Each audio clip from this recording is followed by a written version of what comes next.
akhyaarta ku xiran YouTube channelkeena walaaltooni maanta cashirkeena wuxuu ku saabsan yahay sida ugu fudud aad ku samaysan karto saxiix kuu gaar ah weliba adigoo taleefankaaga haysta.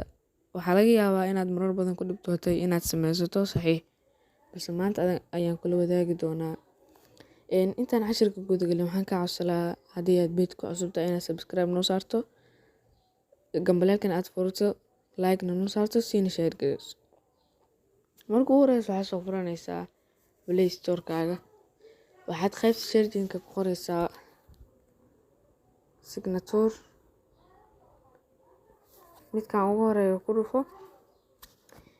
Waa midkaan labaad electronic signature maker ay ku qoran tahay. Install ayaad leedahay, aniga hadda uu degsan yahay, open ayaan leeyahay. Open markaan dhaho wuxuu ii soo saari doonaa xayeysiimo. Marka boos ayaan dhihi doonaa insha Allah. Markaas kadib halkan ayuu keenaya, wuxuu ku leeyahay luqada dooro. English ayaa ii dooran, next ayaan leeyahay. Hadda skip ayaan iska leeyahay. Wuxuu ku leeyahay halkan waxaad gelisaa magaca aad rabto in saxiix lagugu sameeyo. Ani ahaan hadda waxaan rabaa inaan ku qorto walaaltooni.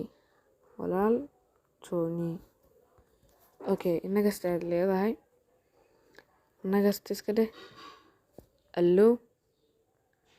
Okay, marka waxaad taabanaysaa qaybtan ay ku qoran tahay type sync. Markaad ku dhufato walaaltooni qoraalka aad soo gelisay, okay ayaad leedahay. Sidaan ayuu kugu soo saarayaa, midka rabto ayaad dooranaysaa. Midka uu ku qanciyo, ani ahaan hadda waxay qanciyay.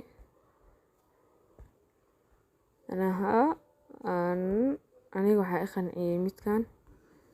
Color-na waad kana inta ayaad ka bedelan kartaa. Effects saad rabto. Markaad intaas dhammayso, save ayaad leedahay waa calaamadaasi kor. Not now iska dheh. Waxaad taabanaysaa qaybtan ugu horeyso save transparent. Markaad taabato wuxuu kugu dejinayaa isigoo bilaa background ah. Haddii aad faa'iiday waxaan kaa codsanayaa inaad subscribe noo saarto, like-na aad noo sii saarto, siina share gareyso. Bye bye.